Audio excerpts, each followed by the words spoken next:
Hi, welcome to FTB Sports, and today we've got a special show. I'm your host, DARIUS3K, and I'm joined with two very special guests of mine. We've got a regular on FTB, Mike, and we've got Unofficial Pundit, very dedicated Man United fan. How you guys doing? Right. Go on, Mike.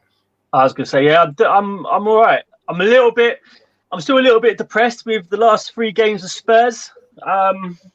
I'm trying to get over it, but when I look at Twitter and it's just gone into meltdown of all the Spurs fans, I have to switch off from social media. Otherwise, it'll affect me. But no, I'm all right. I'm all good. Thanks. Mate, at least you can say it's 3 bad games. We just won 9-0 and I have to switch off of Twitter sometimes. It's like Twitter's in a different place at the moment, isn't it? It's a different kettle of fish. I've got fans on there like, oh, that wasn't a representation of the game, and like, you're a United fan. Just be happy with a 9-0 win. Yeah, I would pay to see 4 goals from Spurs at the moment, let alone I can't even remember we beating you 6-1. That feels like 2 years ago. So yeah, no, I'd be on cloud 9. If you can't be happy with a 9-0 win, then you can't be happy with anything in football. 100%. I agree with that. I don't care who it is you're playing against. Yeah. Your team hit 9. You managed to watch good football. We had goals. It was like the last time we done it was 26 years ago. And on that day, it was beautiful as well. But Cole got 5 goals. In this game, it was different. The goals were spread everywhere. And it was nice to see. You want players to be scoring goals because it boosts confidence for the rest of the season. Do you know what I mean? Yes, it wasn't Southampton's full-strength team. And yeah, the red card went in our favour, but that wasn't a questionable red card. It was a blatant red card. Like, he's got that was a horrible challenge. And do you know what? I ain't going to lie. When it first happened, I looked at my cousin and my brother, and I was like, I feel sorry for that kid, because I genuinely feel sorry for him. You're 19. You've got a chance to really make a statement at Old Trafford. And I don't know if it's a rush of blood or something. He's gone to win a ball. He's done with it. But regardless, I saw that knee. His knee was really mashed up, wasn't it? It's a horrible tackle. It's a definite red card. And my cousin was like, I don't care. I want to win this game to the first minute. I was like, listen, I'm happy he's been sent off because we should go into cruise control now. But I feel so like, you know, when I was watching the kid walk off, and I get you. He didn't look sad. He didn't look like he was going to cry. He looked shell-shocked. Like, he probably couldn't believe that in the first 60 seconds this had just happened to him. Like, and then he's going to feel responsible now for what happened after that as well. Now, of course, but it is one of those things. It is what it is. Just got to live and learn, hasn't he? I mean, he was obviously very eager and very enthusiastic with the game, and like you say, he's just young and naive, and he's just one of those unfortunate incidents that have happened. And he'll live and learn. He's got to. If he wants to be a Premier League footballer, an established one, he's got to live and learn from his mistakes. So 100% couldn't agree more. It's true. Well, I was going to say, I don't think Jankovic is going to get into this team of the season today with that tackle, but no, definitely not. Let's have a little discussion on who we do think is going to get into this team of the season, because this season's been strange to say the least. I think all teams have had a little bit of a sticky period. I don't think any team's been fully consistent until now. Man City have probably been the most consistent, and Man United as well. I'd say Man United and Man City have been extremely consistent recently, but every team's had a blip. So it'll be interesting to see who we think will go in this team. So let's start off. Got this comment here saying, I'm hoping this is all Spurs players. I wish it was, but I don't think it's gonna. I don't think it's gonna. If it was about 2 months ago, possibly. Maybe. But you guys were on fire, but not anymore. But let's go into it then. We'll start obviously with our goalkeepers. I've got a few names to throw to you. I've got 4 names here that I've decided to select. You may have a different idea, but I've got Emiliano Martinez, Kasper Schmeichel, Nick Pope, and Alisson Becker. Do you think any of those belong in that team, or do you think there's another keeper in the league who you think has had a better season? We'll go to Mike first with this one. To be fair, I actually chose Martinez as my goalkeeper. I think Arsenal must be gutted that they've let him go to Villa. I think I highly rate him. And I suppose with the clean sheets that I think he's kept like the second highest clean sheets this season. Is it? I think, is it 10? 10 clean sheets. I think Edison is the only person above. I think he's got 13 clean sheets. Yeah, so he's in the race for the Golden Glove, isn't he, this season? And there's a reason for that. And with him keeping those clean sheets and shoring up that back line, Villa find themselves where they are because well, obviously they've got a tight defence, but obviously him at the back.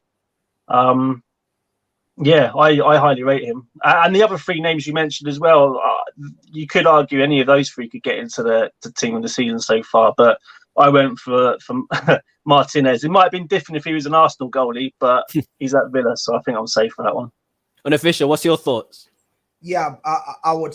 Joe, I have to agree there with Martinez. I think he's been fantastic. Only thing I disagree with, I don't think Arsenal are gutted because they just haven't got a clue how to do transfer business. So they still haven't worked out what they've done wrong. Like, but I would say Martinez. Do you know what? One name that, and I'm not going to praise him because obviously I hate Man City, but when you're top of the league and your team have been keeping this many clean sheets as well, I think you half deserve to be in there. So they're probably the top two. Yeah. And I think you could pick either one because you could say, do you know what? Look at what Martinez is doing at Aston Villa. This is a team at relegation last season. So you can look at that. And then on the other hand, you can look at the other goalkeeper and say, listen, he's got most clean sheets and he's top as well. So anyone, but I'll go Martinez. I think it shows a lot when a goalkeeper can shore up the defense as well. People don't realize that. A confident, good goalkeeper can really shore up that defense. I think that's what he's done at Villa.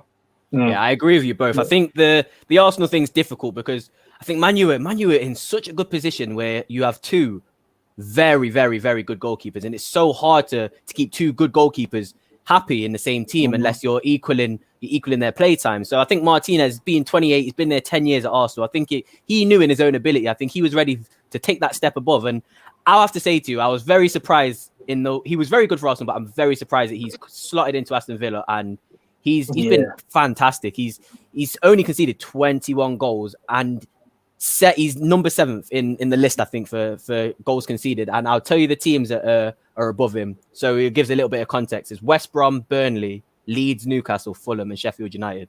So if you think about the teams that are above him, he's done really, really well. And he is my choice as well, Emi Martinez. So I think that's a good one. I mean, there's one here. Runnison is a close second maybe for worst keeper in the league. I'm not too sure about best keeper. But yeah, Emi Martinez. That's a good start. We all agree on that one. I'm happy with that. So let's move on to our second position then. So left back. Now, left back I've put down here is going to be one of the juicier ones to talk about because I think there's a couple left backs in the league who have a shout in this team. So Unofficial. I think I know who you're going to choose. But I'll let you give us the reasons why you think he deserves to go in this team. For me, it has to be Luke Shaw. And I mean that. And you're talking about a player who not only did he nearly lose his leg, but when he come back, you got to remember he's been under Mourinho. And the one game I always want Shaw to do well. You know when you really want a player to do well? Yeah. No matter what would happen in a game, he would make one little mistake and it would be all over Twitter. And the one game he had that was really good, Mourinho turned around and went, it was Shaw's body and my brain. You just killed your player. You absolutely butchered your player on national TV. You've said it was his body and my brain. You basically said his brain. Like, he destroyed him. And most players, I believe, that would have been them done. And especially after last season as well, he was trying, he kept getting injured. And if you look at Twitter, he was getting destroyed. And listen, players see it. He could have given 100%. Up. He could have said, you know what, I'm done here. I can't take it. Mentally, he could have gone. And I just think he's been fantastic this season. Since the start of the new year as well, he's our player that's created the most chances. Really? Yeah. He's our player that's created the most chances. He's getting he's added assists now to his game. I think all he's got to do is add a couple of goals. And he just looks hard. We know he can defend. It was everyone criticizing him for going forward, and he's showing that now as well. So that it might be a bit biased, but that's definitely my one. It has to be Luke Shaw. I've just got a quick question on Luke Shaw. And this is like a completely random question. Luke Shaw, is he a pacey? Is he got pace as a left back? Can he track back? Because I've watched Luke Shaw and I don't know if he's fast or not. I can't really tell. I know it's a hard one because he was lightning fast when he first came. Yeah. But then obviously with the leg break and that, and he put a little bit of weight as well. I think it slowed him down. So I don't think we've seen the fastest of him yet. But he can track back. He's not someone who'll get. He's not slow. But shows his quality though, that he's still so good, because all these fullbacks now are electric. They have to have the pace to get up and down. So it just shows that he's playing even better than he is. How old is he now? 25. Yeah, 25. So he's still relatively quite young for in the grand scheme of things. I thought he was older myself, but that just goes to show he's been around quite a while. Then he tore it up at Southampton at 18, didn't he? And then came to United, and with that double leg break, it just don't get me wrong. Yeah, and some people say, but he should be ahead of what he. Of course, he should be. But you can't take away all them that time he had out. About a year out, wasn't it? Yeah, and how much it ruined him. And then he was plagued with injuries after that, and the manager didn't like him. Like I said, the manager destroyed him with comments like that. So he's had a hard time. And do you know what it is? I look at other left backs this season. I just don't think they've been great either. Do you know? So you know, sometimes you can argue a case for 3 or 4 players. Is there 3 or 4 players that you can argue a case for this season? I don't know. Mike, what's your opinion? Do you have a different option, or is Luke Shaw your left back?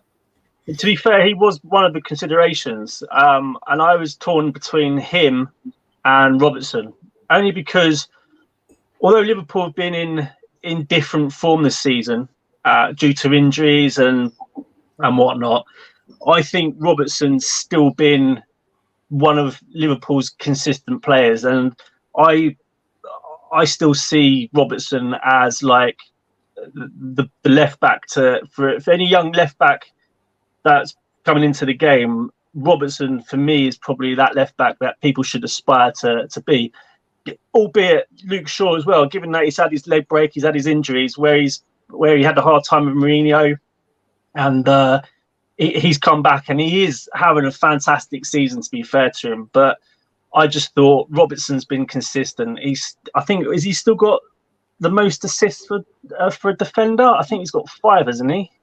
Yeah, I think Robert. But not too sure. I think he is top. Yeah. Sure. Do you know what it is? I know what you're saying, and this is why these things I don't do them too often, because it's so hard. I tell you why it's so hard is because nowadays football, back in the day when you watch football and they'll do the team of the season, it's like it would not mostly be the best players that season. It wouldn't be the best players overall. But then what happened all of a sudden with football is Messi and Ronaldo had to be in them.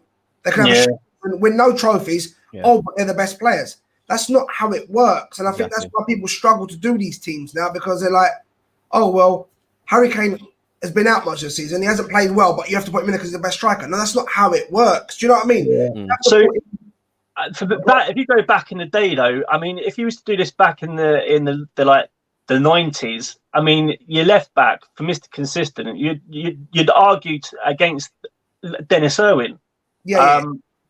I mean, you probably wouldn't find a better left back in the 90s than him in English football. Of course, but like you say, for me, it's out of those two. I think Robertson's been consistent and he's been one of Liverpool's best players this season. But there is a strong argument with Luke Shaw. So I mean, yeah, you could easily go with either one, from my perspective. So yeah, Unofficial, you'd be happy to hear that Luke Shaw was my choice as well. I was stuck between some of the 4 choices I've got here were Robertson, Chilwell, Reguilon, and Tierney, and Luke Shaw, obviously.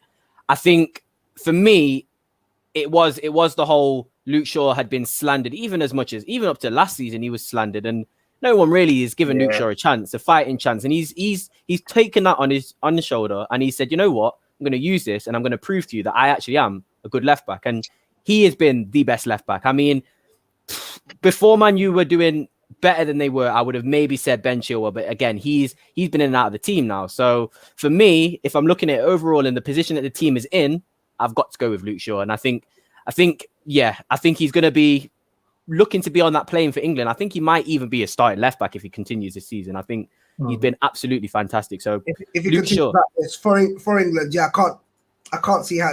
With Chilwell not even getting into their team, I can't see how he gets ahead. And I can't really name anyone else. I think Saka was playing in the last internationals, and he won't play left back next international. And you know what it is with Tierney? as soon as someone mentioned him, all I keep thinking of was that clip where where he shook. Oh my god, that was amazing. That's all. When I think of Tierney, all I think of. I just think of amazing. For me, you're not getting in, mate. You're not getting in. You're not getting in. Let's have a look at these the funniest comments. thing I've seen in the world. Oh, that was great. Yeah, it was great. brilliant. James Justin. Wow. James Justin's I think he's been good. I think James Justin's been good, but if I'm talking about the 4 players before, that's my only thing is it's comparing the players before. James Justin's been good for Leicester, but the players that have been mentioned before him have all played really well, and they are all better left backs anyway. Reguilon, again, as a Spurs fan, Reguilon's been pivotal, and currently now while he's out, you can see how much it's affecting us. But again, I still think Luke Shaw has played better. Tierney as well, have to agree with Shaw. Yeah, definitely. So. But it is hard to argue the Shaw case. 100%. Just because of the season. And he's been consistently good throughout the season, hasn't he? And if he's not going to play for England, then... I'll be very surprised. I will be very surprised. With Southgate, though, you just can't. Well, this is it, yeah. I half, not for them, because I know they would be gutted, but I half want players like Rashford and Shaw not to play for England. Because I can't see Southgate winning anything. I'd rather have them resting. I'd be raring to go for the season. That's the truth. Because how can you win anything under a manager who has Grealish, Sancho, Rashford, Sterling, Kane as fullbacks? But he plays five The defenders. 2 CDMs, isn't that? England is a completely different conversation, because I think currently we have one of the best England squads, overall squads in years. In a long time. Yeah. So we could talk about England for another time, but let's move on to our centre backs. Our centre backs. Again, I want to take the first one just because I feel like it's quite an easy one. This centre back, I think, in my opinion, this centre back has been the best player in the league or player of the season for me, and that's Ruben Diaz. I think Ruben Diaz has been revolutionary for Man City. I think if Ruben Diaz hadn't been signed for Man City, I don't think they'd be top of the league right now. I think they'd be in the sort of form that they were in towards the start of the season. It's absolutely insane to see a 23-year-old from Benfica come into probably one of the best teams, if not the best team in England, and seamlessly just slot into that centre-back partnership. And not only that, he's elevated John Stones as well. So for me, my first centre back was Ruben Diaz. Do you guys oppose, or do you have Ruben Diaz in yours? No, I would have gone with John Stones ahead of him. And I know 99% of people disagree. And the only reason why I say that is, and obviously I hate to praise. I said to you guys before we come on like this and that, this is gonna be hard for me because I'm gonna have to pick maybe some Man City players and Liverpool players. But this is I'm just being unbiased here and trying to go with who I think have been the better players. And the only reason why I say John Stones is Ruben Diaz. If you asked any City fan or any football neutral before the season started, who's going to be Man City's 2 centre backs? Are Laporte and Diaz, and it's going to be sensational. They weren't good together. John Stones comes in, and Diaz looks like a world beater. So for me, I have to think to myself, well, Laporte was meant to be the best defender there, and he couldn't get it out of Diaz. Stones has come in, and he's made Diaz. Do you guys get what I mean? Yeah. I can't stand you going with Diaz, but I just think for someone like Stones, again, it's another Luke Shaw thing. You got destroyed. You got absolutely ruined, and you've come in and you've looked sensational. Yeah. And for me, with Stones, it's one of those things of you played with Laporte, you struggled. Diaz has played with Laporte, he struggled. You're playing with Diaz, and it's working. Laporte, so is the common denominator Laporte, or to me, Laporte looks like the weak link and not John Stones. And John Stones coming in and filling in for Laporte's boots when John Stones isn't loved there or loved by anyone. I think he's done really, really well. And I even think you can argue them two as the 2 centre backs as well. As much as I hate to say it, the way they've been playing, we're going with form and team of the season. Maybe it's very hard. Do you know what I mean? Yeah, I would probably go with maybe even those 2. But yeah, I hear what you're saying about Diaz. He's looked brilliant. He has looked really good. Centre backs is probably one of the hardest positions because there is a number of centre backs that have been great this season so far. And I hear both your rationales as to why you choose John Stones and Darius why you choose Diaz. I actually chose Diaz. Similar reasons as to Darius, but on reflection, I mean, again, it's another argument. You could easily say John Stones over Diaz. I'm quite easy with either one of those, or even them as a partnership. Yeah. It's difficult to not put them both in there, isn't it? And the fact they're top of the league as well, I think best defense in the league as well. Yeah. So again, that's what I'm saying.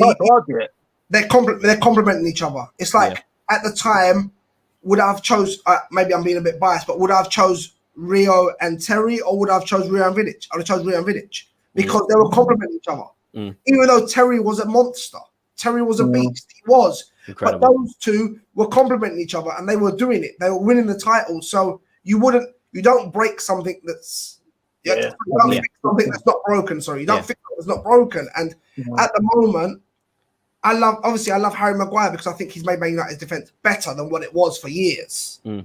But I can't put him in there. Like, we lost 6-1 to you guys, which you guys probably loved.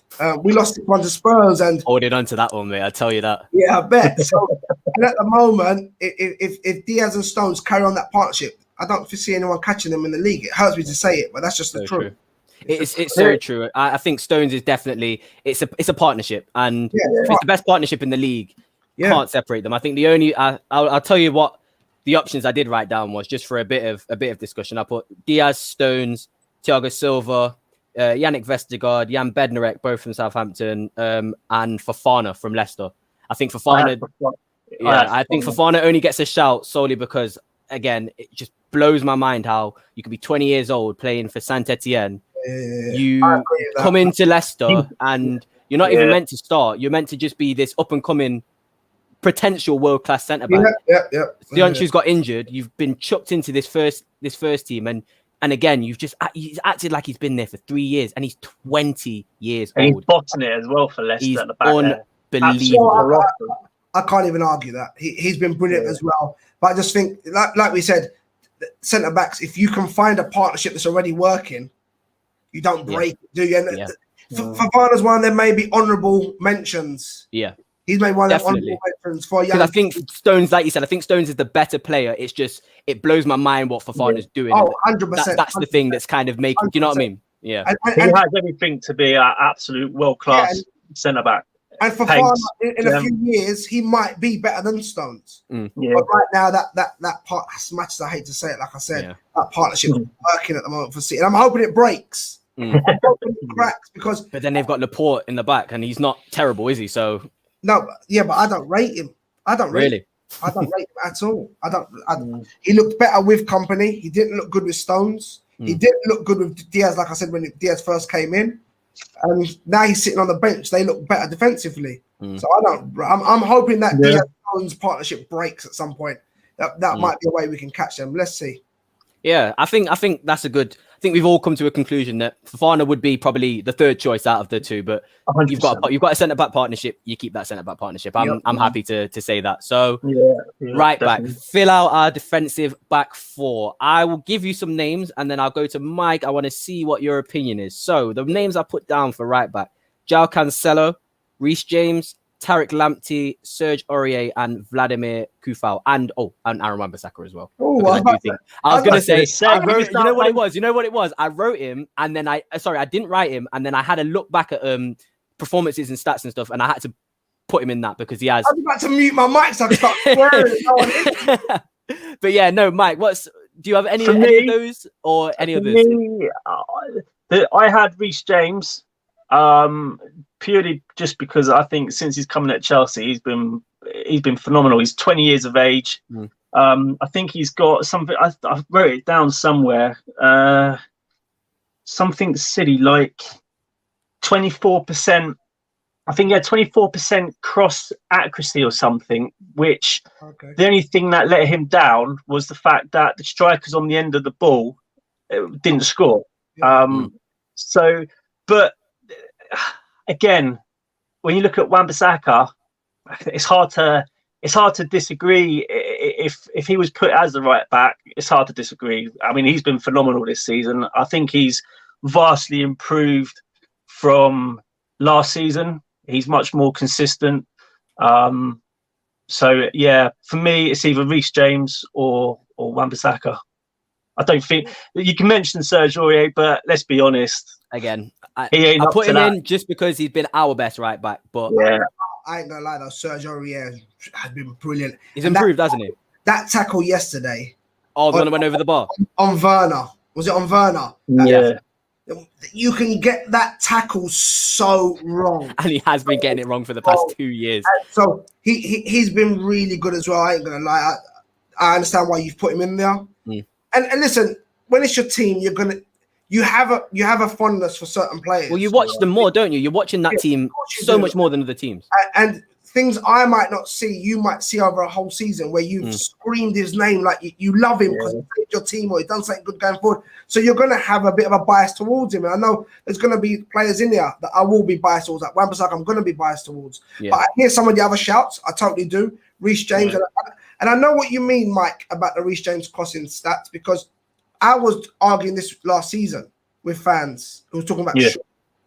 Because Shaw actually had a better crossing stat, like better percentage than Robertson, than all them. He had a better, but it was just the players on the end of them or the players in the box just weren't taking the chances. And Shaw weren't assists. Well, you're seeing a few more assists now because of that. So I do know what you're saying about Reece James. He's been good. I just think it's so hard to pick players, which is unfair. It's so hard to pick players when they're fighting mid-table. And Chelsea, unless they are standing out of that really team. standing out compared to others. So obviously, like I said, I might be a bit biased, but mine is Wan-Bissaka, simply because we saw from last season he can defend. Yeah, we already know that about him. This season, the pressure was on. Can you go forward? He's got 2 goals already this season, which has really helped us. Don't get me wrong; it doesn't reflect in those games because the Southampton game ended up being 9-0. But he did help open. Did he score that banger where he put it roof of the net? Was that his other goal? That was against Newcastle. Yeah. That put the game to bed against Newcastle. So, and he's got a couple of assists to his name. So he is progressing going forward as well. Like last season, when he would go forward, you're just like, no disrespect to him, I love him, but it was like I knew nothing was coming from it. If the ball came out to him and the player was very close to him, I knew nothing was coming from it. Do you know what I mean? But this season, he's starting to improve. So yeah, that's who I would definitely go with at the moment. Well, I actually like this because you've chosen Reece James, Mike. You chose Aaron Wan-Bissaka, Unofficial. I went for João Cancelo, and that was only because when I watched Manchester City, that guy on the right-hand side, left-hand side, whatever side he plays, he is absolutely electric. And it goes in with what Mad B says here. If you're judging fullbacks on attacking and defending, if you go and defending solely alone, I'd go Aaron Wan-Bissaka over anybody in right back. If I was going on both, though, and this is why I didn't choose, because Wan-Bissaka was my second choice. Him and Aurier were my second and third. And then I chose Cancelo solely because he's been amazing defending and he's been unbelievable attacking. He galvanizes that City team. He's the one that's got all the energy. He's pressing. He's sprinting up and down. And I think when you've got that sort of that dynamic winger, it's like Reguilon. When you have somebody who can go back and forth, it just creates so much more for your team. You've got another dynamic. You've got another space on the pitch where you can potentially put a good ball in the box, and his distribution is amazing. He scored a wonderful goal the other week where he knocked off the bar in. So I think for me, it was just personally because I've watched Cancelo more than Wan-Bissaka, and I think Unofficial, you're 100% right in what you're saying about the Reece James thing. Chelsea haven't been amazing and he hasn't stood out for me. He's a great right back, don't get me wrong. I think he's better than Trent. I think he's going to be better than Trent. But for me, over the season and where they are in the league at the moment, and if you had taken Cancelo out, I think Man City wouldn't look as good. So that was my reasosoning. But I'll be honest with you, bro. I can't argue it. And I'll tell you why I can't argue it is because I've not watched a lot of City. But I know some people love it. That football bores me. Because a lot of the time they just keep hold of the ball, and the minute they go 1-0 up, they're very content to just pass the ball around for 20 minutes and wait for that one little gap. Which listen, it works. Sometimes they'll end up breaking down a team a few times through that, but it's just boring for me. I like to see more end to end. Do you know what I mean? Counter quick. And the couple of times I have watched City, he hasn't looked great. He hasn't looked great defensively. He was never known for his defensive works. But listen, like I said, you might have watched him more, so you might have seen better things. But he wasn't. He reminds me of a Trent when it's going well. Yeah, I was going to say that. Very, very true. You don't know his stuff because last season no one would have. Trent, everyone would have just said Trent. Yeah. Now this season, because it's not going right for him going forward. Everyone's noticing how bad he's defending, and it's really not working out for Trent. And that's where I put Cancelo in that bracket. But listen, I'd probably tend to agree with that as well, and that's why I didn't choose him. I think Wan-Bissaka, you could argue, even when Man United had their blip at the early start of the season, he was still one of the most consistent players for United in that back line. I wouldn't have said he was the weak link and the goals were tending to come more from his side. He was solid in that right back spot. And that's why I went with Reece James. I just think, although you could argue Chelsea are 7th or 8th or wherever they are in the league, Chelsea haven't been in that bottom half recently, or I don't think have they been in the bottom half at all this season. Don't think so. I don't think they have, and I think it's just, as I say, more for a consistency perspective for me. That's why I chose Reece James. But it's good though. We all have different opinions, which is good. And then for the people that watch it, they can sort of choose it up. I guarantee there's going to be a lot of people that choose other people. Do you know what I mean? Definitely. So it's brilliant. And we've all got our own opinions for why we think people get in. I think they're all valid reasons as well. I think all three of those players would deserve a spot in that team. 100%. Yeah. So I think speaking about decisions now, these are going to be the positions where I think we're going to get a little bit of an argument. So I decided to go like a 2-1-3, so 2 midfielders and then a 10, just because I think there's quite a few number 10s. Yeah, do you know what I mean? There's a few number 10s, but there's only one answer that we're really going to have to discuss. So I think the 2 midfielders are what's going to leave a little bit of discussion. For one, I don't know. I want to get your opinions first. So centre mids, Unofficial. I'll go with you first. Centre mids. Who do you think has been the best centre mids in the season so far? Bro, difficult this one. Would you like a little list to help? Few names? Yeah, please. Yeah, let me give you a few names. There's one that's in my mind already. I can tell you guys will probably really like this one. So the names I've put down are Pierre-Emile Højbjerg, Kevin De Bruyne. You said it already. Højbjerg. Yeah, I think he's. Well, then let's discuss Højbjerg. Then let's discuss what Højbjerg's been. How do you think he's been judging from a? I tell you why, because I can't obviously for my team because I enjoy watching them play. Because I think they've done so much for Man United. It's the Fred partnership, which you guys can understand. Yeah. Because at the moment they've done so. I'm not saying the best midfielders, but they've done so much for us at the moment. Like they will, even if they're not the best passers or not the best dribblers or anything, they will work their socks off. But if I would put them in the underrated team of the season. That's why I'd put those 2 players. If I'm being neutral and I'm going different players on different teams, those 2 work together at the moment, don't they? And Højbjerg, I just think you've took such a step up. And when Spurs were looking their best at the beginning of the season, he was one of your main reasons. I'm sorry, he was. Kane and Son were getting the goals, so they stood out. But Højbjerg will do the dirty, gritty work. And you know what, Unofficial? You'll be glad to know that was probably the opinion of the majority of Spurs fans at the start of the season as well. We all knew Kane and Son were freaks. They were absolute freaks, and they still are. The numbers still are. Even the fact that Kane's been out, Son's not been playing as well, still holding up the numbers. But Højbjerg, apart from that Everton game, I don't know about you, Mike. I can't remember apart from the Chelsea game, Chelsea and Everton game. So most recent and the first game of the season, can't think of a bad performance that he's put in. And I'd probably agree with that. I think with Højbjerg he isn't the best player on the planet. He isn't the best passer. He's not going to knock in 10 goals a season. But what he does the dirty work well. He presses well. He breaks up play well, and that's what he used at Tottenham. That's purely all he's there for, is to press and break up play, and then give that ball to release it to the more creative players for them to affect. It's the opposition. It's the Kante role, isn't it? It is. Yeah. Kante's not the greatest passer of the ball. No. That's why I could never understand how Chelsea pushed him further ahead. I don't want Kante to get. I think it was just to kind of like he said, he's interception king, so he'll win the ball back. It was just silly. Like Kante should either be sitting in a 2, but the other player goes more forward than him, or Kante sits on his own. That's my opinion. Do you know what I mean?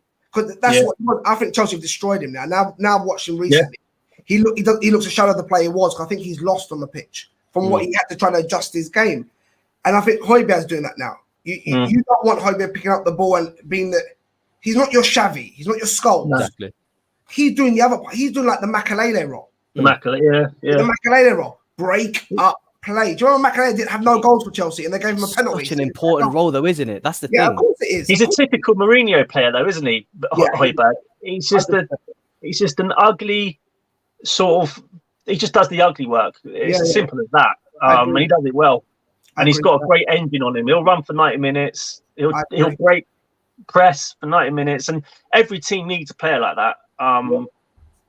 Yeah, I think it's quite a simple choice there myself.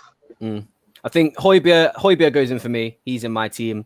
I'll go for a few more names. I've put down Alan, Anguissa from Fulham, Mount, McGinn, and Ndombele, and Didi, Gundogan, Pogba, Souček.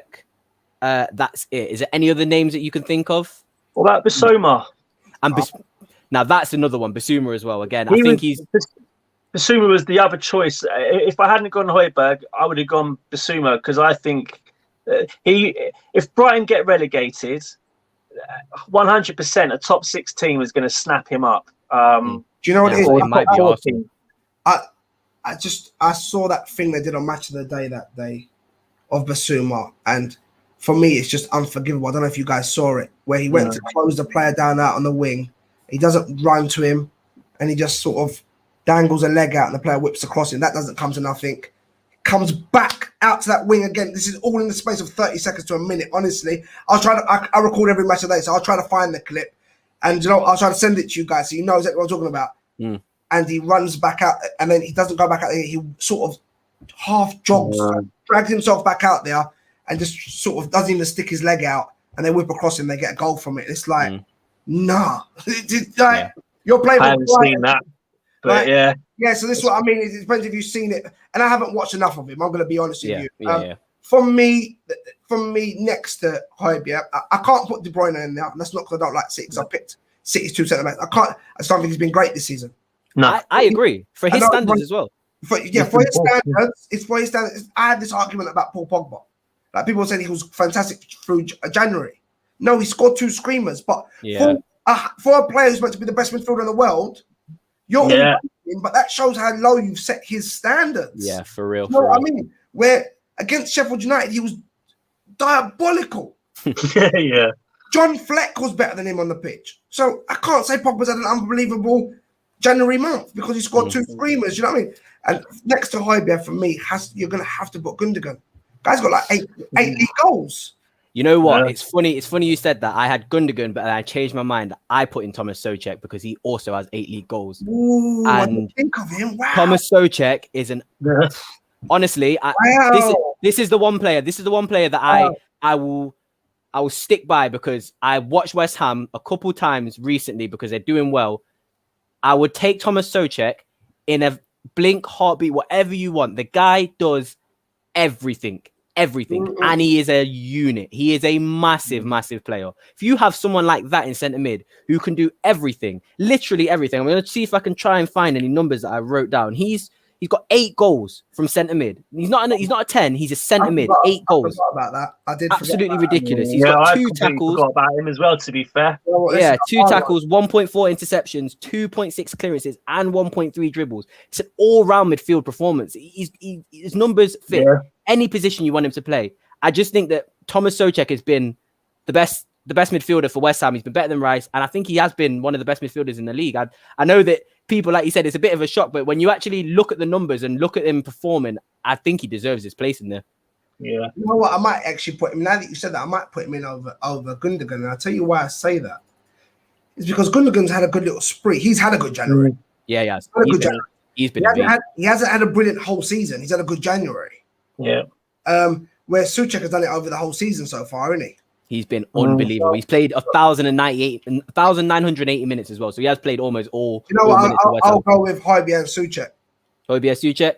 Mike, any objections? No, I don't think you can argue that. To be fair, I think Souček. I think people will realise Souček is a serious centre mid, and West Ham are a serious team as well with him. And just to anyone who's watching, I think you two guys will agree. Obviously, I'm on the FTV show. Thanks for having me on, guys. But I think you guys will agree that anyone who's watching this, we're not saying that they're the best players in the world. No. Good point to make. If you wasn't going by form, and you was going simply by the best players, Be De Bruyne, wouldn't it? You wouldn't pick these players. Some of them wouldn't be in there. Do you know what I mean?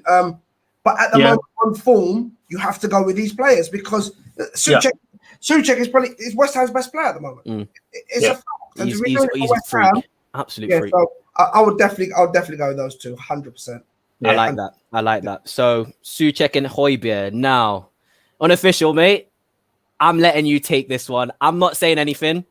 I want you to tell me why, and I want you to tell me why he is the best player in the league if you think so, or you might not, but I think we all know who's going in that number 10 role. It has to be Bruno Fernandes. It has to be. His numbers are just crazy. For a number 10, his numbers are crazy. Would you like a few of them? I already know them. Like, I bet you do. You've got like nearly 30 goals and assists this season. This is from a number 10. Do you know what I mean? And let's be honest, a lot of people would say, well, Man United ain't the greatest at going forward and they play counter-attacking football and that, but he's still getting the numbers. We're not talking about the 99 Man United team or the 2008 Man United team that was just sensational. Every player on the pitch would, do you know what I mean? If we were doing this in 2008, 90% of the team would be the Man United team, wouldn't 100%. it? And that isn't the case at the moment. Because they are the best team and they won the league. So that isn't the case at the moment. So I just think his numbers are crazy. Every game he will create chances. Three key passes a game and 3.5 shots a game. Yeah, so it's like he's who you're going to put in there. Do you know what I mean? And I know that there might be some City fans that are watching. Oh, De Bruyne is better, blah blah. This season he hasn't been. No, I agree. You can't argue that. No, you can't. You can argue all you want about who's done it more before this season and all that. Yeah. But this season, without him, Man United would be struggling. I'm telling you, that would be struggling. So I think, I just think he speaks for himself, and I don't think anyone can argue it either. It's just Mike. I know you're not going to argue it, but anything else to add on him? No, I think summed it up pretty well. There isn't anything more you can say. He speaks for himself. His goal speaks for himself. I think I wrote it down. Something silly like, was it 40? I think he's created like something stupid like 47 goal scoring opportunities so far this season. It might be slightly more because of when I've done that, but the 9-0 might have been a little bit. The 9-0's changed it, but I think now with the 9-0 as well, unless I'm wrong, I think it's like 12 goals and 9 assists in 22 games. Am I right? Yeah. 12 goals, 9 assists. 12 goals and 9 assists. What the hell? That's 21 goal contributions. That's two off Kane's goal tally. And we're talking about Kane. Kane's the best striker in the world. Do you know what I mean? And he's a striker. So if Bruno's doing that and he plays in the position, I know Kane's playing lower now as well. Yeah. He dropped back. Yeah. It's just, imagine having Bruno behind Kane. I don't want to talk. Like I said, Bruno Fernandes, I will admit, I had a slight agenda with Bruno Fernandes because what I saw with Bruno Fernandes is sometimes his performances wouldn't really represent sort of the stats that he was portraying. But what I've wrote here kind of counteracts what I've said, and he's been proving this throughout the season. I put he retains a high level of performance, and that radiates through Manchester United's team. You know, I'm his biggest critic. He gets abuse of me. But it's true though, isn't it? Because sometimes in performances, when you watch Bruno Fernandes, what he does is he attempts everything, so something's going to come off, and that's the issue for me in today's football. If he was playing in the 90s or something like that, it was end to end, so you wouldn't pay attention. You always attempted something. In today's football, teams want to hold on to the ball. When you're playing small teams and they're sitting 11 men behind the ball and they're playing 5 at the back and that, you can't keep giving them possession because they've drilled on this every week. So when they get possession, try to and get it down the other end, even if it doesn't amount to anything, and then you have to build up an attack all over, and they'll get. And sometimes, like, you'll lose the ball, like lose possession, should I say, like more than 20 times a game and things like that, and it's frustrating to watch. And when there's not a pass on, he'll just hit it, and it's like, come on, man, just keep it simple and wait for the gap. So I've been his biggest critic, but I think what's turned me the most is the Arsenal game. Yeah. Because in the Arsenal game, he had a 92% pass accuracy, and that's his highest for Man United. That's good. But he created nothing, really. He had a couple of key passes, but he created nothing. And that's because he needs to be that guy that keeps popping the ball into the box and looking for passes, because when out of 10, it might only work once, but that's going to be a goal. But this is what I'm saying. That was my point. It's like you can attempt all the chances, but what Bruno Fernandes does is he kind of guarantees you that one of those chances are going to happen. So if you take the chances and his stats are proving it, so go ahead, keep going. Yeah, he's turning me at the moment. I just want him to stop doing them silly things. He doesn't need to. He doesn't need to. Like, I think. Do you think that comes as kind of because he feels like he has to, because he's the only, he was the only one really creating, but now you've got players around him who can. No, I think it's just his playing style. Do you think it is? Okay, yeah. Because he done it for Portugal as well, and he got pulled off at halftime. They went on to win the game, and he's not the main man there, so he won't get away with it there. At Man United, he'll get away with it. But like I said, he's turning me a little bit, especially after that Arsenal game, because that means he can keep it 92%, but he's not going to be effective. Yeah. So you know what? Do the 77, have the 77% pass accuracy, but just help get us those goals. And he turned me a little bit, and that's why he has to. For his numbers in the Premier League, he's got to go in. Yeah. It's a no-brainer for me. I think Bruno Fernandes, even like you said, even if he wasn't having as good performances, the numbers, you can't look past the numbers, can you? It's ridiculous. So yeah, I think we've got a good centre mid partnership of Højbjerg and Souček, and then you got Bruno Fernandes in front. That is wicked. That's a good midfield three. I like that. There's a few options here. A couple of them are more wingers than midfielders, but Podence is a good shout. I think Podence is incredibly underrated. I think he could go to a big club and do quite well. I think Jack Harrison, again, he's on loan he's at Leeds on loan from Man City. I think Jack Harrison would get into that Man City team as a left back. I think he's better than Mendy. I think he's probably one of Leeds' best players. When I watch Jack Harrison, he's so creative. He's got a banger of a shot in him, and Neto as well. All good players, but when we're thinking about midfield threes and really truly who's having an impact on their team and really the best midfielder of the season, I think those three are pretty good decisions. So, final line of attack or final line of position formation, we've got our forwards, and we'll start with left wing. So, Mike, left wing. Who have you got in left wing, my friend? Who do you think I've chosen? I think we have the same answer, but I will be 100% honest with you. If you give it a week or two more, I might have changed my opinion. Well, but it stays for now. So would you like to go? Yeah, I'm going tell with us who Son. it is. Yeah, I'm going with Son. And I'm going with him just purely on the impact he's had for Spurs this season, and he's been consistent. He's been clinical with his finishing. Okay, you could argue the last couple of games where Spurs have been pretty awful. He hasn't played to probably the levels that he has done prior to the first half of the season. But for me, it's just purely based on his impact. I mean, him and Kane are telepathic. Kane dropping in deeper, allowing Son to run on and cause havoc to defenses. And his finishing has just been so much more clinical this season. Yeah. I mean, he scored. Has he got 11? Is it 11 goals this season? He has 12 goals and 6 assists. Yeah, I mean, he has those 12 goals from a total of 40 shots. Wow. Yeah. So that was for me. I agree with you, Mike. It was between Son and Rashford for me. Yeah, those are the two for me. Yeah, it was between those two. I'm going Son just purely on the basis of the volume of goals and what he actually does for Spurs. I think his impact is bigger than perhaps maybe the impact that Rashford's had this season at Man United. But I mean, I'm sure that could be debated. Yeah, I think I agree. I think for me, what would the difference for me between choosing Son over Rashford? Obviously, Spurs fan, it's going to be hard to choose Rashford. And the bias, I looked at it, and again, I'll say what I said before. Had it been a week extra, I probably would have chose Rashford because Son has been.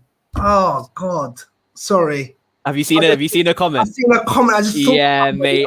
Mate, we will get onto that because this is going to be the toughest one. The reason I chose Son over Rashford was the clinical side of his play. He gets a chance, and when I see Son 1-on-1, I think he's going to score. Most likely, he's going to score. So that was it. And then also when we said about partnerships with Stones and Diaz, Kane and Son are a partnership for me. One doesn't work as well without the other. Kane does work better on his own, but for me, if I'm putting Kane, I've got to put Son in because he has the same amount of goals. He has 6 assists. He's at the start of the season, he was unbelievable. He won us a game. That goal against Arsenal, my Lord, I will not forget that goal. That was beautiful. I think Son, for me, has been, I don't know if he's had his best season. I think the season where he scored 19 goals was his best season, but he could go on to do that. And I think he deserves his spot. But Unofficial, I think you probably put Rashford in there. And I want to hear why you would. You know what? Would you? Can we delete the comments? I never saw that. Do you want me to bring this comment? I'm gonna bring this comment up. I am gonna bring this comment up because I put them both in my team. I put Jack Grealish on the right and I put Son on the left. And I had to leave Rashford out and I put Bruno in the 10. I was gonna put Jack in the 10 and Rashford and Son. I mean, I was gonna put Jack in the 10 and Rashford and Son, but then I thought I have to put Bruno in the team. So for me, do you know what? I was gonna be a bit biased, obviously, and go with Rashford, and I just totally forgot. I told you I'm freestyling this today. I've not been able to write it all down and look at everything. Oh, forgive me, Rashford. No, I got to go with Grealish, guys. And listen, I understand you putting Son in there. All 3 of them can go in. Why obviously Rashford was one of them for me is because for me he offers so much to Man United, and he has to play on the right sometimes. He gets sacrificed in games, and he's always our threat. I know on that pitch, Martial could be playing bad, Bruno could be playing, anyone could be playing bad. I know we've still got a chance with Rashford, where if Rashford's not playing well, we don't win games. I can promise you that. I can go through the games. If Rashford's not playing well, we do not win. And that's a fact. But Son, do you know the only reason why I can't put Son in there is because every season I see it and Son starts. I'm a huge fan of Son's. I don't know if you guys, because you guys watch Spurs more, so you might be able to tell me that I'm wrong, or it might even be able to agree. But he has spurts that are fantastic, and you just think, oh my God. But then he disappears. That is for a little while. Do you know what I mean? He disappears. I don't know what to think about that, because I agree with you, but then I see where you're coming from, but then at the same time, I don't know if that's because of this season and it's because of the system that he's playing in. Do you remember the season where Kane was injured and Son had to go up front and he carried you guys? Yeah. But then he didn't kick on from that. As soon as Kane got back and you thought, okay, Son's going to really kick on now, he didn't. He and I feel like he's going through that period again now. Maybe it's because Kane's out as well, but he's going through that period now where Son, when he goes through that couple of month period, you can't see any player better than him in the league for that little. Any shot he has goes left in. Foot, right foot. But then, any shot he has, and he makes the finishing look so easy. Like there's not a goalkeeper there, like he's bearing down on an open goal. But then I think someone said to me, I didn't watch the game. He missed 4 big chances, all 4 goal scoring opportunities against, was it Fulham or someone where you guys drew or lost? And someone said that it was Kane. No, it couldn't have been. And Son's he chipped and hit the post. What game was it where he? Was that the Fulham? I think it was the Fulham game. The Fulham game. Yeah, I think it might have been the Fulham. Might have been the Fulham game. Was it Liverpool. He hit the post against Liverpool. Chipped and hit the post against Liverpool. Yeah, he missed. That's it. No, I'm pretty sure I watched the Liverpool game. There was a game where it was against a smaller team. I didn't watch it. It's been one of your games recently, and apparently he missed 4 big chances in one game, and you guys didn't win the game. I don't know if you drew. No, I can't remember. And do you know what? It's so hard. It's so hard because you can argue a case for all of them. Because Man United is different when things are. But for me, and I feel bad leaving Rashford out because I love Rashford, honestly. But it has to be Grealish. I just think Grealish has got everything for me. You know where Son can improve on things, Rashford can improve on things, and they're playing with better players. Son's playing with Harry Kane. Rashford's playing with Bruno Fernandes at the moment. Look at what Grealish is playing with, guys. Yeah. Mike, I don't know if you object to that, but Grealish. Do we all agree that Grealish goes in the team? Is that the one that we all agree that Grealish goes in that team? For me, I have to put him in. This is it. You can't leave him out because he has been phenomenal this season. Like consistently superb. I told you the numbers. It's what you say Unofficial. It's the fact that his numbers are similar to these players that we're mentioning, and while I do agree Aston Villa have improved their squad significantly, it's nothing like the squads that Son and Rashford are playing with. He's got 6 goals and 10 assists this season. 10 He's had Aston Villa. 10 assists, 6 goals and 10 assists. Unbelievable. Do you remember his game 2.3 against shot. Liverpool? Do you remember his game against Liverpool when they won 7-2? Yeah. 2 goals and 3 assists just in that game. No one ain't doing that against Liverpool. Not being horrible. I know they're not great. And I didn't hear what you're saying. was still there. Van Dijk was still there. Mm. Van Dijk was still there. That was their normal back four, if I remember correctly. I think Joe Gomez was playing that game as well. It was the keeper that was out. It was Alisson was out. Yeah, I think he injured them.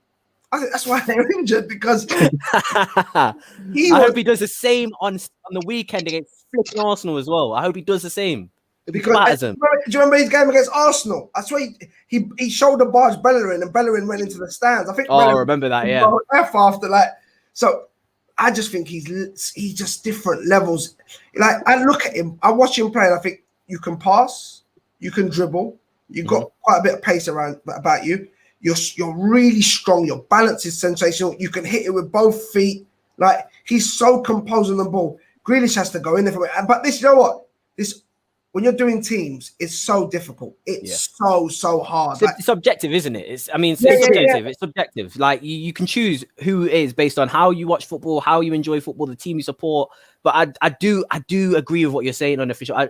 I just feel like the team that he's playing for, the numbers that he's putting up, he's Villa's talisman. I've put he's England's second best player at the moment. He gets fouled almost 5 times a game. He dribbles past people 3 times a game. He's putting 4 through balls through a game. Not put him Look in. at that. That is unbelievable numbers. Do you know what it is? Rashford and Son, I'll say it about both of them. They have purple patches, and they have patches where they're not doing very well. They can dip in certain patches. And consistently over the whole season, he's just been sensational for Aston Villa. Can you imagine you put him in the Man United team right now, or in the Spurs team? I actually want Grealish to be one of those like one man club people, because I don't actually want to see Grealish in any top 6 club apart from Tottenham. If it's going to be go abroad, cool. But he's one of those players where you just get scared if you saw him in your team around better players. I think we can. You know what? We can do what we done earlier with who was it with the right back? Yeah. Why don't we say, do you know what? Leave it to everyone else who's watching it. It's between Rashford, Son, and Grealish. I think we just that's the left wing and right wing, 100%. Those three have been the best wingers in the league. I think. Yeah, so I'm happy with that. That's for the left wing, though. Yeah, that's for the left wing. So we still got striker and right wing to go through. Cool. Yeah. So I think striker. We'll do striker now, because I think striker is a given for everyone. Speaks for himself. I mean, freak of nature, Harry Kane. I don't care what anyone says, Harry Kane. There's no question. Freak of nature. The goals, the assists for a striker, the pass range, like some of his passes against Southampton. He didn't even literally not looking at Son. Telepathic. You shouldn't be allowed to do. Like, it's gonna sound stupid. I'm not comparing him to this player, but it was like a Ronaldinho pass. Like, it's flair, isn't it? He's not looked. He just made the pass. Ronaldinho used to do that, and that's why for me, Harry Kane's the best striker in the world, and no one gets close to him. Like the only person close is Lewandowski in Holland. Lewandowski's up there, but you're playing in the German league. If you were doing Lewandowski had a bad game and Bayern still win. Harry Kane has a bad game. Spurs, very hard for you guys to win. Let's be honest. True. You're seeing the effects now with Harry Kane being out. And that's why for me he's out of this world. It's just sad about his ankles. It's horrible to see a player. That'll be his downfall. His ankles will be his downfall. Yeah, and it's horrible to see a player that good. Yeah.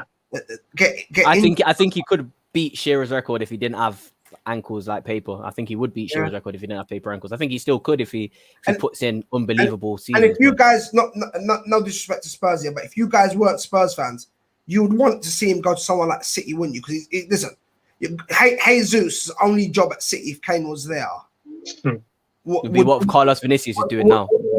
Would be to just carry Kane's boots out, carry a spare pair of boots out. Like when Kane's come off for a rest, he just massages his legs and things like that. Like, that would be Jesus' job. I don't care. It would be Jesus' job. It's true. That's how good Harry Kane is. Let's be honest. Yeah, no, I think Harry Kane, for me, Harry Kane is the best striker in the world. Mike, I don't know if you've got anything else. You can tell everybody what he's been like for Spurs this season. We've watched him every single game. It's already been said, hasn't it, really? There isn't anything else to add to it. I mean, the guy's the best striker in the Premier League easily. He's the best striker probably in Europe, probably the best striker, or one of the best strikers in the world. there isn't anything else to add to that. It is what it is, isn't it? It's true. I literally put he's Tottenham's entire system. He sets the example. He presses, defends all over the pitch, and he's got a devastating partnership with Son. Can't ask for any more. 100%. Yeah, I agree with that. Yeah.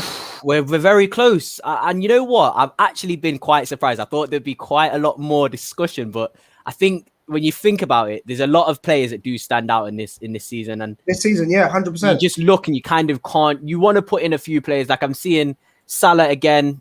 Let's move on to the right wing now. Because I don't know personally who else can go in if we're talking about right wingers, like the position you play in. Salah. But I didn't put him in because I put Jack Grealish as a right wing. Obviously, he's not a right wing. I put Son and Jack Grealish. You put Son, yeah. But right wing. Do you have any other people apart from Salah? I can't really think of. I'm gonna stay out of this one.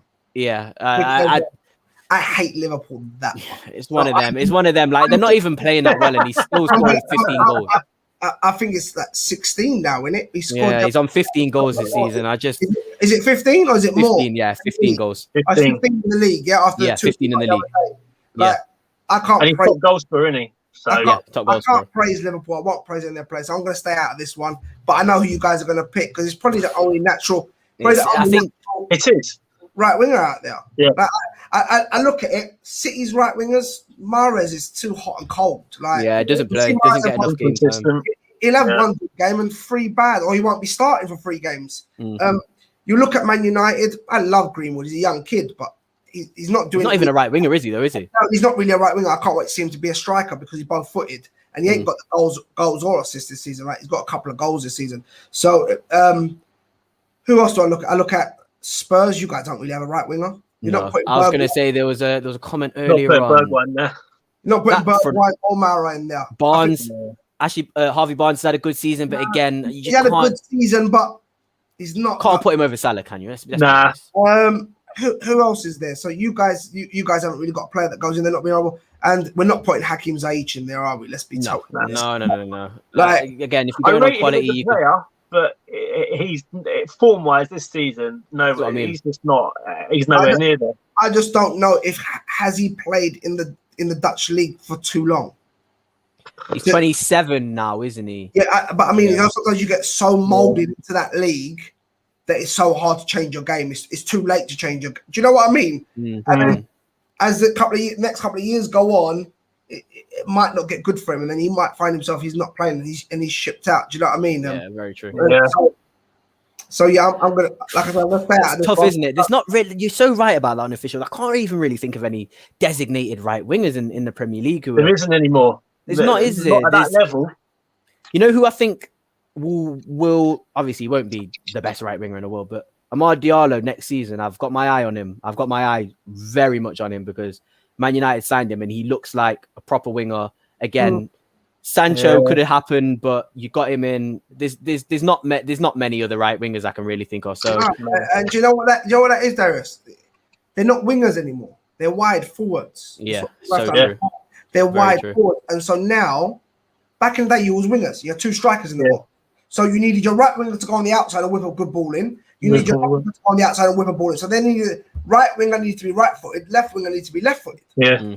Now your right winger has to be left-footed and your left winger has to be right-footed so they can cut in and score. Inverted forwards, yeah. That's why you've got so many left wingers you can talk about, but you haven't got many right wingers because there's not as many left-footed players as there is right-footed players. And that's where you find the issue with that, because let's be honest, we've named Grealish, we've named Rashford, we've named Son, but you could probably go for a couple of more players that could be mentioned there that are having good seasons. Do you know what I mean? Yeah. You can't do that. You can't do that on the other side.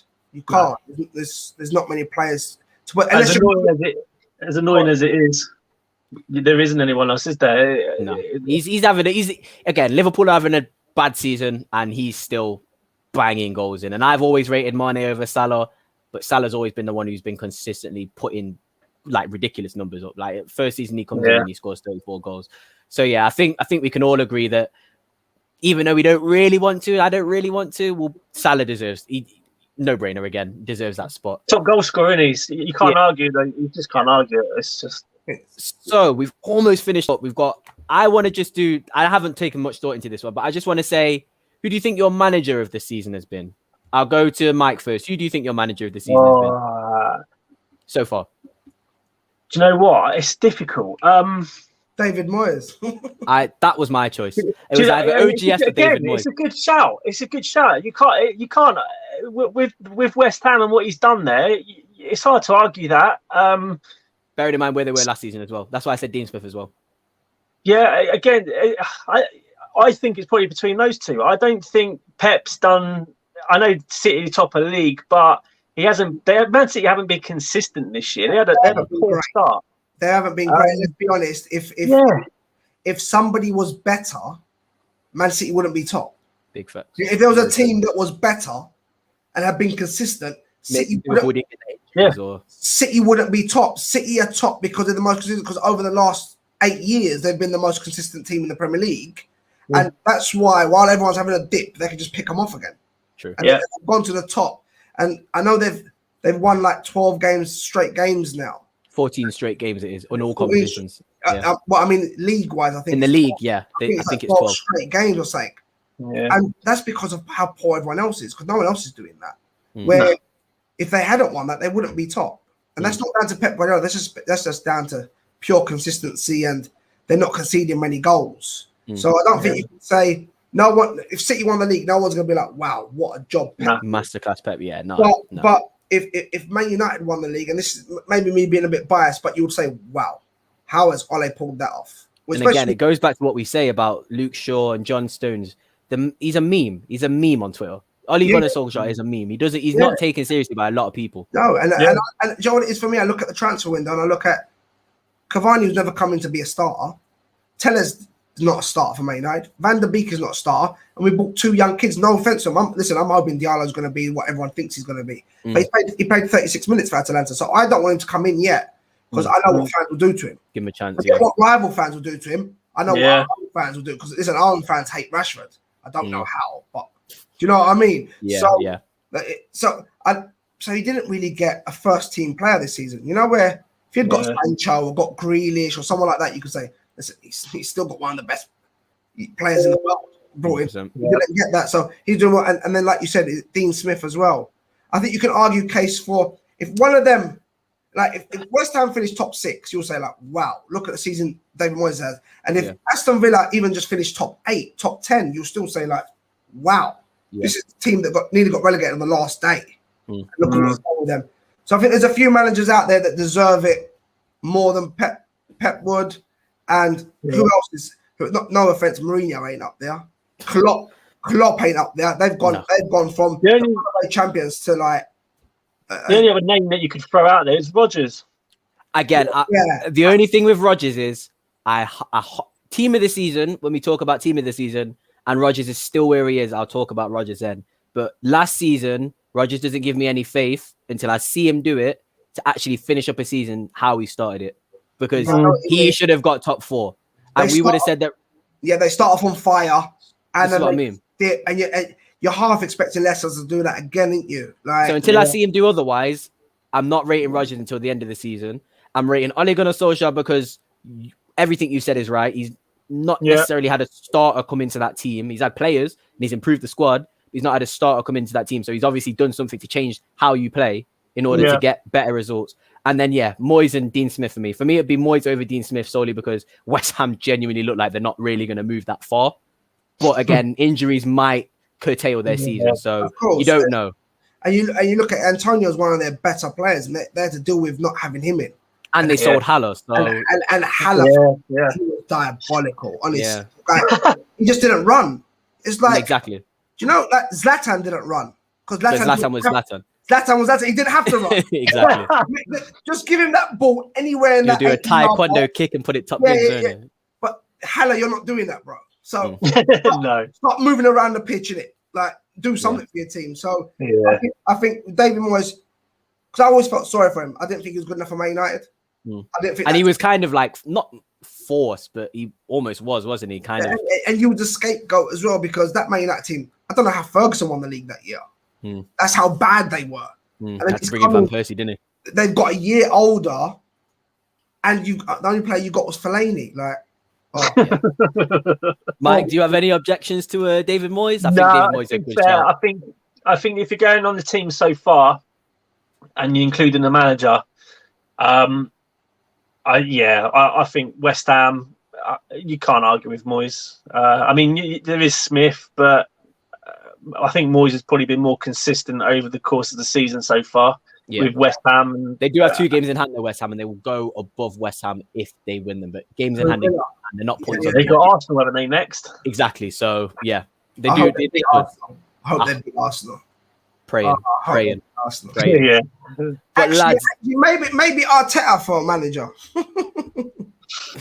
You know what? No comment. Again, you know he's a good manager. He's just got awful players not backing him, and I think he's genuinely a good manager. He's better than Lampard. I said he was better than Lampard. That's been proven. I just think.